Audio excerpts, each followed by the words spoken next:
అందరికీ నమస్కారం. ఈరోజు కథను రచించినది చిన్ను గారు. ఆకాశంలో ఓ పక్క అస్తమిస్తున్న చంద్రుడు, మరో పక్క అప్పుడే ఉదయిస్తున్న సూర్యుడు.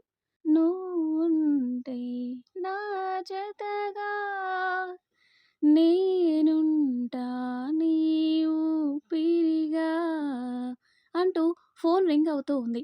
నిద్రమత్తులో ఉన్న రిషి మెల్లిగా ఫోన్ తీసుకుని మెల్లిగా హలో అన్నాడు. ఒరే రిషిగా, ఇంకా నిద్రవుతున్నావా? లెగరా, ఇంకెంతసేపు పడుకుంటావురా అన్నాడు ఆకాష్. అబ్బా అక్కి నువ్వా? అయినా ఇంత పొద్దునే లేచి ఏం చేయాలరా, ఇంకా టైం ఉంది కదా అన్నాడు రిషి. రేయ్, ఏరా మర్చిపోయావా? ఈరోజు సత్తిగాడు వస్తున్నాడు కదా. రిషి ఒక్కసారిగా పైకి లేచి మత్తుగా ఉన్న కలని నలుపుకుంటూ, ఓ రే అవునరా, అసలే మర్చిపోయాను. ఇప్పుడు రిసీవ్ చేసుకోపోతే ఏడ్చి చేస్తాడు ఎదవ అన్నాడు రిషి. హా అందుకే ఇంకో గంటలో ట్రైన్ వచ్చేస్తుంది, నేను రాలేను, నువ్వెళ్ళు అన్నాడు ఆకాష్. హా సరే అక్కి అని రిషి ఫోన్ పెట్టేయబోతుంటే, రేయ్ మర్చిపోకు, అసలే వాడికి తిక్క, నువ్వు మర్చిపోతే నన్ను కరిచేయగలడు అని నవ్వుతూ అన్నాడు ఆకాష్. నిజమేరో, వెళ్తాన్లే అని ఫోన్ కట్ చేసి టైం చూస్తే 5 అవుతుంది. అబ్బో, ఇంకా 1:30 గంట ఉంది. ఇంకో 45 మినిట్స్ పడుకొని ఆ తర్వాత వెళ్ళొచ్చు అనుకొని మళ్ళీ పూర్తిగా దుప్పటి తన్ని పడుకున్నాడు రిషి. టైం 5:45 అయింది. రిషి ఫోన్ రింగ్ అయింది కానీ లిఫ్ట్ చేయలేదు. రెండోసారి రింగ్కి లేచి నెంబర్ చూసుకున్నాడు. అది ఆకాష్ దగ్గర నుండి. అమ్మో, అక్కిగాడు ఫోన్ చేస్తున్నాడు. ఇప్పుడు గాని ఇంకా రూమ్లోనే ఉన్నాను అని తెలిస్తే చంపేస్తాడు. అయినా ఈ పాడు నిద్ర ఏంది ఇట్టా పట్టేసింది. రే రిషి, గో ఫాస్ట్ అంటూ 15 నిమిషాల్లో రెడీ అయ్యి ఇంకో 20 నిమిషాల్లో రైల్వే స్టేషన్ ముందు బైక్ని ఆపాడు రిషి. సత్తి వచ్చిన ట్రైన్ అప్పుడే వచ్చి ప్లాట్ఫామ్ మీదకి అరైవ్ అయినట్టు మైక్లో అనౌన్స్ వస్తుంది. అది విన్న రిషి ఈ ఎదవ ట్రైన్ ఆగినా ఎక్కడ సచ్చాడో అని ఫోన్ తీసి సత్తి నెంబర్కి కాల్ కొట్టాడు. కానీ సత్తి లిఫ్ట్ చేయలేదు. మళ్ళీ కాల్ చేశాడు. అయినా సత్తి రెస్పాండ్ అవ్వలేదు. ట్రైన్ మూవ్ అవుతున్నట్టు అనౌన్స్ చేశారు. ఛీ, ఈ బండోడు ఎక్కడ సచ్చి గురకపెడుతున్నాడు అంటూ ఇంకా చేసేదేం లేక ప్రతి కంపార్ట్మెంట్ వెతుకుతూ పరిగెత్తాడు. అంతలో సత్తి బాగా గురకపెడుతూ కిటికీ పక్కనే నిద్రపోతూ ఉండటం చూసి, రే ఎదవా రే, ఫోన్ చేసినా లిఫ్ట్ చేయకుండా హే లే అంటూ సత్తిని లేపాడు. ఒరే అడ్డగాడితా, దున్నపోతల నిద్రపోతున్నావా, దిగు ముందు అని రిషి తిడుతున్నా వినిపించుకోకుండా దిగి బ్యాగ్ కింద పడేసి, బావా, దోస్త్ మేరా దోస్త్ తూ హే మేరా నామ్, వాస్తవంగా దోస్త్ నువ్వే నా ప్రాణం అంటూ పాట పాడుతూ 2 చేతులు చాచి రిషిని హత్తుకున్నాడు సతీ. హెచ్చి, ఒరే పంది వదులురా, ఆయన ట్రైన్ ఆగిన సంగతి కూడా తెలియకుండా ఆ కుంభకరుణ నిద్ర ఏంటిరా అన్నాడు. ఏమో మామా, నాకే తెలీదు. రాత్రి జర్నీ మధ్యలో అన్నం తిని పడుకున్నా. ఆ తర్వాత ఇప్పుడే మెలకు వచ్చింది. అంతేలే, మామూలుగానే మనకు లిమిట్ ఉండదు. రాత్రి బాగా కుమ్మేశా అంటున్నావు, అందుకే సచ్చినోడి శవంలా ఉలుకు పలుకు లేకుండా నిద్రపోయావు. ఇంక పద అని ఇద్దరూ కదిలారు. అయినా ఇంత ఉన్న పలంగా ఓ మాట కూడా చెప్పకుండా ఊడిపడ్డావేంటి బండా అన్నాడు రిషి. మిమ్మల్ని చూడాలనిపించింది మామా, అందుకే ఇంట్లో చెప్పకుండా వచ్చేసా అన్నాడు సతీ. ఒరే ఎదవా, అబద్ధం చెప్పినా అతికినట్టు చెప్పాలరా. ఫోన్ చేస్తేనే సక్రమంగా ఓ 5 నిమిషాలు మాట్లాడవు, మళ్ళీ మమ్మల్ని చూడాలనిపించిందంట, పైగా ఇంట్లో చెప్పకుండా వచ్చేసాడంట. నమ్మేశా గాని ఇప్పుడు నిజం చెప్పు. అది మామా, ఎవరికి చెప్పను అంటే చెప్తా. అబ్బో, అదో రాజకోట రహస్యం, మరి చెప్పి సావు మరి అన్నాడు. అసలు అది ఇంట్లో నుండి పారిపోయి వచ్చేసారా అని బిక్క ముఖం పెట్టాడు. ఏంట్రా నువ్వు చెప్పేది అని అడిగాడు రిషి బైక్ మిర్రర్లో సత్తి వైపు చూస్తూ. అవును మామా, నిజానికి మా బాబు ఊరికి రమ్మంటే హడావిడిగా వెళ్ళానా, అక్కడికి వెళ్ళాక తెలిసిందిరా మా మరదలితో పెళ్లి చేసి వ్యాపారం చేయించడానికి అని. అందుకే పారిపోయి వచ్చేసా. ఇంకా మంచిదే కదరా, పెళ్లి చేసి వ్యాపారం పెట్టిస్తా అంటే అన్నాడు రిషి. నాకు వ్యాపారం ఇష్టం లేదు మామా అన్నాడు సత్తి. మరి గాడిదలు కాస్తావా ఉద్యోగం వ్యాపారం చేయకుండా అన్నాడు రిషి. అలాంటి పనేగా ఇప్పుడు దాకా చేసింది అని మనసులో అనుకొని 10 మందికి ఆకలి తీర్చే జాబ్ చేస్తా అన్నాడు సత్తి. అబ్బో, అంత పెద్ద జాబా, ఏంటి ఆ జాబ్? ఇంతకీ 10 మందికి ఆకలి తీర్చే జాబ్ కాస్త మాకు చెప్పొచ్చు కదా, మేము చేసుకొని ఇంకో 20 మందికి పెడతాం అన్నాడు రిషి. చెఫ్ జాబ్ బావా అన్నాడు సత్తి. అంతే, బైక్ స్పీడ్ కాస్త తగ్గించి, ఏంటి చెఫ్ జాబా, ఇంతకీ 10 మందిని బతికించాలనా, లేక ఎలానో దేశంలో ఎలాగో జనాభా సంఖ్య పెరిగి కరువు సమస్య పెరిగింది అని సంఖ్యను తగ్గించాలనా అని అడిగాడు రిషి. మామా, అదే వద్దు అనేది. నేను రోజుకి 100 మందికి ఆకలి తీర్చగలను అన్నాడు సత్తి. సరేలే, ఏదో ఒకటి ఏడుదు కానీ ఇప్పుడు మాత్రం వెళ్ళి నీ కుంభకరుడు నిద్ర కంటిన్యూ చెయ్యి. నాకు బయట పని ఉంది, అది చూసుకొని ఆఫీస్కి వెళ్తాను. సాయంత్రం మన స్పాట్లో అక్కిగడిని కలుద్దాం. సాయంత్రం వస్తూనే అరే బాయ్, 3 ప్లేట్ సమోసా గరం చాయ్ అంటూ వీర లెవెల్లో బిల్డప్ ఇస్తూ రిషి అక్కిలతో కలిసి లోపలికి వచ్చాడు సత్తి. వచ్చేసావా? ఓ 2 సంవత్సరాలు ప్రశాంతంగా ఉన్నా, మళ్ళీ ఎన్ని లెక్కలు పెడతావో నా కర్మ అంటూ తిడుతూ చాయ్ తీసుకువచ్చాడు ఓ భయ్య. చాయ్ తీసుకుంటూ అదేంటి భయ్యా, నీ అప్పు తీర్చేసేగా వెళ్ళాను అన్నాడు సత్తి. అప్పుడు రిషి కోపంగా సత్తి వైపు చూసి రేయ్ పోరంబోకు, నన్ను చూసి చెప్పా మాట అన్నాడు. ఆ అది మామా, అదే నువ్వే తీర్చేశావు అని చెప్తున్నా అంతే. అంతే కదా బావా అన్నాడు సత్తి ఆకాష్తో. ఒరేయ్ వాడిని అడుగుతున్నావు, నేను జస్ట్ తిట్టా. వాడి మూడ్ బాగుంది కాబట్టి నిన్నింకా కొట్టకుండా ఉన్నాడు. వాడిని కదిలించమాకు అన్నాడు రిషి. అయినా మామ, ఫ్రెండ్ కోసం ఆ మాత్రం చేయలేవా అని అడిగాడు సతీ. దీనికి మాత్రం ఏం తక్కువ లేదు బండుడికి అన్నాడు రిషి ఆకాష్తో. ఆకాష్ నవ్వుతూ ఏరా సత్తిపండు, ఎలా ఉన్నావురా అన్నాడు ఆకాష్. మనకేంరా మామ, బిందాస్ మామ అన్నాడు సత్తి. మరైతే ఇంట్లో ఉండి గొర్రెల వ్యాపారం చేసుకోక చెప్పకుండా ఎందుకు వచ్చేసావురా అన్నాడు ఆకాష్. సత్తి రిషి వైపు చూసి చెప్పేశావా? కనుగుడ్లు చిన్నవి చేసి చెప్తా ఆగు నీ పని. ఏదో ఒకరోజు నా చేతికి దొరక్కపోవు కదా అని గునుగుతున్నాడు. హాహా, అంటే మామ మన అక్కియే కదరా అందుకే అన్నాడు రిషి ఇంకేం మాట్లాడలేక. అవునరా, ఇంట్లో నుండి వచ్చేసా అని చెప్పా, కానీ గొర్రెల వ్యాపారం గురించి నేను మనసులో కదరా అనుకున్నాను అని అడిగాడు సత్తి. హిహిహిహి అని. ఓ మామ, నువ్వటా అనుకున్నావా? నాకు బయటకు వినిపించిందిలే, అందుకే వినేశాను అన్నాడు రిషి. ఆకాష్ వాళ్ళ మాటలు వింటున్నాడు కానీ మునుపటిలా ఎంజాయ్ చేయలేక చిన్నగా నవ్వుతున్నాడు. ఆకాష్ అలా ఉండటం చూసి ఏంటి బావా, ఏదో డీలాగా ఉన్నావు? ఓ ఇన్ని రోజులు నేను లేను అని నా మీద బెంగ పెట్టుకున్నావా? నేను వచ్చేశానుగా, నువ్వేం ఫీల్ అవ్వకు. ఇంక అమ్మడు లెట్స్ డూ కుమ్ముడు అన్నాడు సతీ. ఏడ్సవులేరా ఎదవా అన్నాడు రిషి. నీకు కుళ్ళు మామ నేనంటే అన్నాడు సతీ.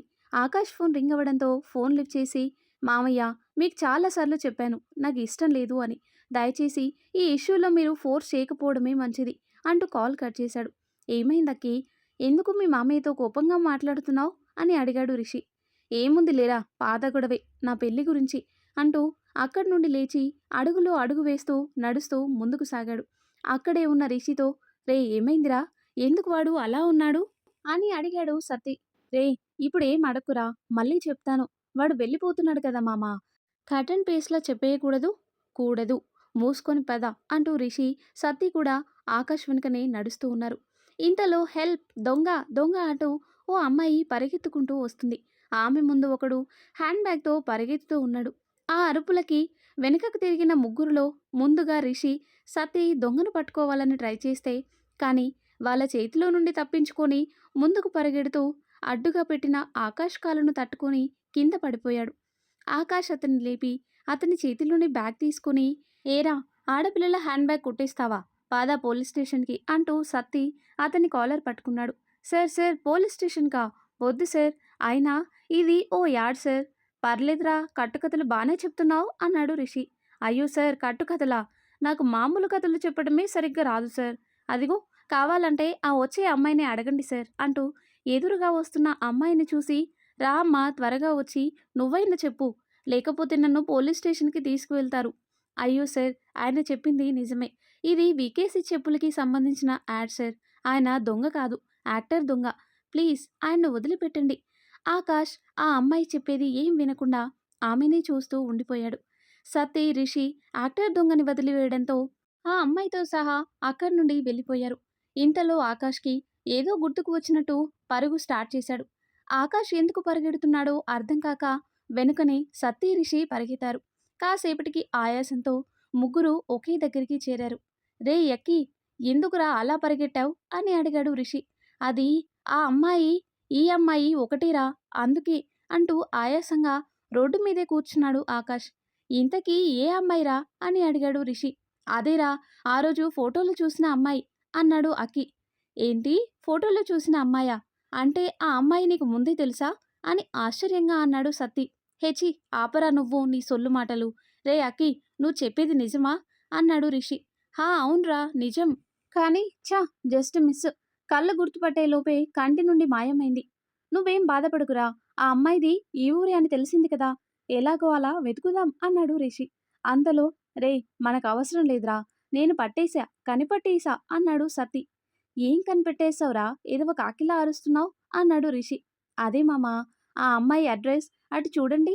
ఆ అమ్మాయి వీకే ఎంటర్‌ప్రైజెస్ వ్యాన్‌లో వెళ్తుంది. అంటే తను అక్కడే పనిచేస్తుందన్నమాట" అన్నాడు సత్తి. ఆకాష్ రిషి వైపు చూశాడు. "రేయ్ ఏంటిరా? ఇప్పుడే వెనకనే వెళ్తావా ఏంటి?" "వద్దురా, ఆఫీస్ టైం అయిపోయినట్టుంది. రేపు వెళ్దాం రా, ఈరోజు వద్దు" అన్నాడు రిషి. పొద్దున్నే 9 గంటలు.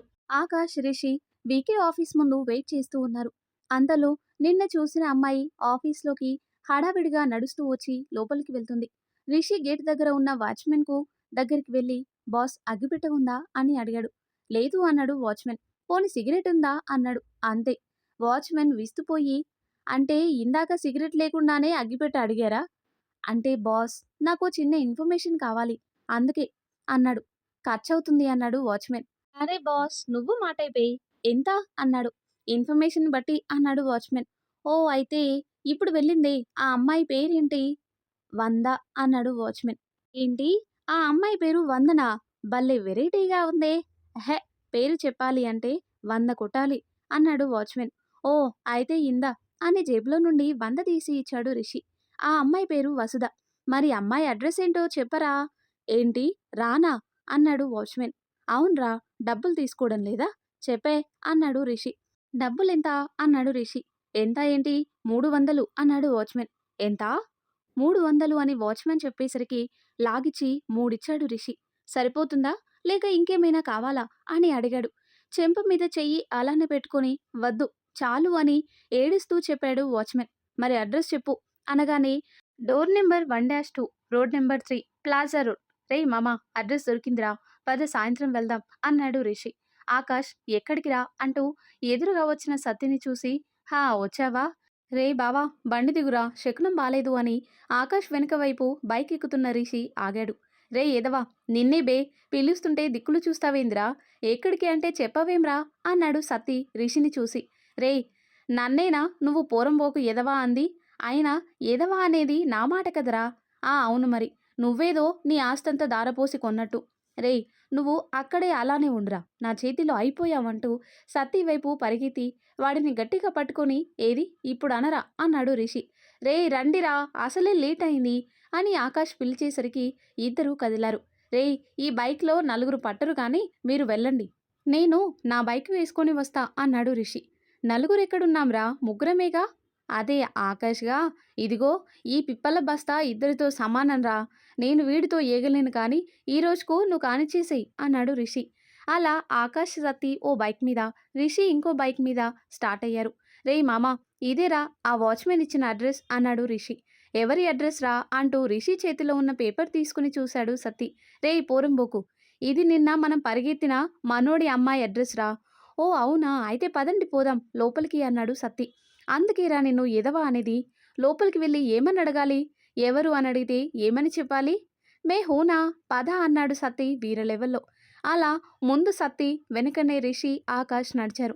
మెయిన్ డోర్ కొట్టడంతో ఓ పెద్ద భారీ ఒకటి వచ్చి తలుపు తీసింది. "హలో అంకుల్, మేము మీ అమ్మాయి క్లాస్‌మేట్స్. మీ అమ్మాయి కాలేజ్‌లో బుక్కు మర్చిపోయింది. అందుకే వచ్చాం" అన్నాడు రిషి. "అవునా బాబూ, మరి పుస్తకం ఏది?" అని అడిగాడు అతను. "అంటే అంకుల్, అడ్రస్ ఇదేనో కాదో కన్ఫర్మ్ చేసుకుని రేపు కాలేజ్‌లో ఇద్దామని వచ్చాం. కాస్త మీ అమ్మాయిని పిలిస్తే" అన్నాడు రిషి. "ఓహో! అమ్మా బంతి, నీకోసం మీ క్లాస్‌మేట్ వచ్చారు. ఏదో కన్ఫర్మేషన్ కావాలంట. కాస్త ఇటు రా అమ్మా" అన్నాడు అతను. "బంతినా? అదేంటిరా, వసుధ కదా ఆ వాచ్‌మెన్ చెప్పింది" అన్నాడు ఆకాష్. "అబ్బా, నీకు అన్నీ డౌట్లేరా, ముద్దు పేరేమో" అంటూ వచ్చిన అమ్మాయిని చూసి షాక్ అయ్యారు.